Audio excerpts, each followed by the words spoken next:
Bonjour. Nous voici à la seconde causerie, alors que nous parlerons de religion. Sa genèse. L'Odyssée de la religion débuta il y a 6 millions d'années, lorsque survint une longue période de sécheresse en compagnie de nombreux feux de forêt. Cette catastrophe détruisit nourriture et logis, indispensables à la survie de l'espèce. Le caractère possessif et dominateur du primate chassa une espèce qui deviendra notre ancêtre. Ostracisé, nomade, il vécut dans un monde inconnu et hostile.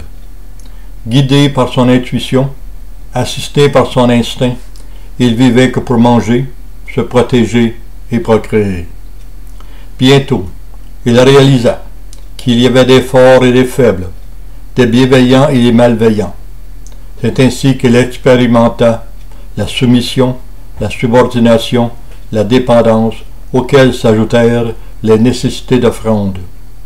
Par soumission et offrande, il établit des rituels qui devinrent un nouveau code de vie, la religion.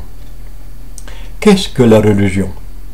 Le dictionnaire Le Petit Robert dira: la religion, reconnaissance par l'être humain d'un pouvoir ou d'un principe supérieur, de qui dépend sa destinée et à qui obéissance et respect sont dus. Cicéron dira: la religion est le fait de s'occuper d'une nature supérieure que l'on appelle divine et de lui rendre un culte. Pour le Romain, religion et politique allaient de pair. Nous constatons que les lois civiles ont leur source dans l'esprit de la religion. Tu respecteras la vie, tu ne tueras pas, tu ne voleras pas, tu ne convoiteras pas. Que pense l'auteur? Des décennies de recherche permettent d'interpréter le terme religion comme un code de vie, institué par un fondateur et guidé par l'esprit de ce fondateur. Il y a donc deux classes de religion basées sur la nature du fondateur: la religion divine et la religion humaine. La religion divine est instituée par Dieu, éternel et immuable, guidée par l'Esprit de Dieu, sous forme de commandements, proclamés par un messager ou un prophète. La religion humaine ou secte est instituée par un humain, dont le guide et le messager est aussi humain, mortel, immuable. Les religions divines ont été instituées avant le 15e siècle. Elles sont polythéistes ou monothéistes. À quelques exceptions près, la majorité des sectes furent instituées après le 15e siècle, conséquence de la Réforme. Pourquoi certains vœux ne peuvent être exaucés? L'avortement, les contraceptifs, l'euthanasie, le mariage de personnes de même sexe sont interdits par la religion divine. Ces actions délibérées vont à l'encontre des commandements guides l'esprit du fondateur. Premièrement, l'avortement et l'euthanasie sont contraires au 5e commandement. Homicide point ne sera de fait ni volontairement. Deuxièmement, les contraceptifs sont contraires au 6e commandement. Impuser point ne sera de corps ni de consentement. Troisièmement, le mariage de personnes de même sexe est contraire au 9e commandement. L'œuvre de chair ne désirera qu'en mariage seulement. Dans l'esprit du fondateur, le mariage implique deux personnes de sexe différents. Le guide de la religion divine est l'Esprit de Dieu, donc de Dieu, éternel et immuable. Il ne peut être ni modifié, ni altéré, ni retranché, car Dieu éternel est immuable. Alors l'Église, gardienne et administrative, ne peut pas modifier le guide. Religion humaine ou secte. Le guide de la religion humaine ou secte, fondé par un humain, mortel et altérable, peut être modifié, annulé, ajouté par son fondateur ou par toute autorité par succession vivante.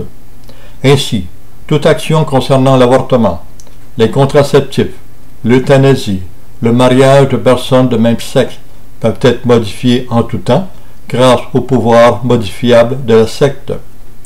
La religion est dogmatique, inaltérable. La secte est politique, mutable. Correctif. Les nouvelles connaissances permettent de rectifier le trop puissant consensus erroné, créé par l'ignorance, que l'homme naît mauvais, que l'esprit malin naît en lui avec la vie. En toute vérité, l'homme naît avec un instinct animal et une raison humaine, et les conséquences de l'esprit malin se développent lorsque l'homme devient conscient qu'il possède le libre choix entre l'instinct animal et la raison humaine. Les causes de l'ignorance. L'homme contemporain est la dernière espèce animale issue de l'évolution.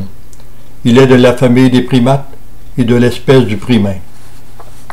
Un primain est un primate et un humain. Il possède un instinct animal et une raison humaine. Son ratio de vie est 90-10, ce qui veut dire que l'homme moderne vit à plus de 90% comme animal et à moins de 10% comme humain. Sur l'échelle de vie humaine, le primain cumule à peine 6 ans. Plus près de l'animal que de l'humain, donc plus fortement influencé par l'instinct animal que par la raison humaine. L'homme est fatalement, inévitablement et principalement influencé par son instinct animal. Conclusion. C'est avec un air de mélancolie que Jean Rostand pensera: la science a fait de nous des dieux, avant même que nous méritions d'être des hommes. La religion est l'intelligence du passé. L'intelligence est la religion du présent. André Malraux aurait dit: le XXIe siècle serait religieux ou ne sera pas. La religion est devenue problématique, un handicap à l'évolution de l'homme. Le dogmatisme, la rigidité, l'inéductabilité et l'immuabilité du guide de religion divine est incompatible avec l'esprit de l'ère d'Aquarius qui veut penser en toute liberté. La religion exige sans partage. L'homme veut vivre sans contrainte. La religion doit prendre des décisions difficiles, à savoir s'adapter à l'esprit de liberté de l'ère d'Aquarius ou disparaître. En effet, comme l'a dit Charles Darwin, ceux qui s'adaptent survivent, les autres disparaissent. François Mauriac ajoutera: la vie rejette ceux qui ne s'adaptent pas. Malgré sa faible maturité, à peine 10%, l'homme doit apprendre à vivre libre. Ses erreurs vont l'inciter à se développer. L'homme ne peut évoluer s'il ne peut se tromper. Il ne peut pas se tromper s'il n'est pas libre d'agir. Lorsque le ratio de vie de l'homme, instinct-raison, atteindra plus que la parité de 50%, voire même la dépassera, par sa maturité, l'homme répondra à un seul et unique principe, celui de l'amour, l'amour de la vie, la conformité à la vie. À ce temps-là, la secte cédera sa place à la politique et la politique mènera le monde. Alors Ernest Renan, écrivain français, aura raison de dire: la religion de l'avenir sera le pur humanisme. Cette causerie et autres peut être obtenue par papier ou par courriel à savoir7pouvoir@yahoo.ca. Le 7 est le chiffre 7, donc savoir7pouvoir@yahoo.ca. Merci, Armand.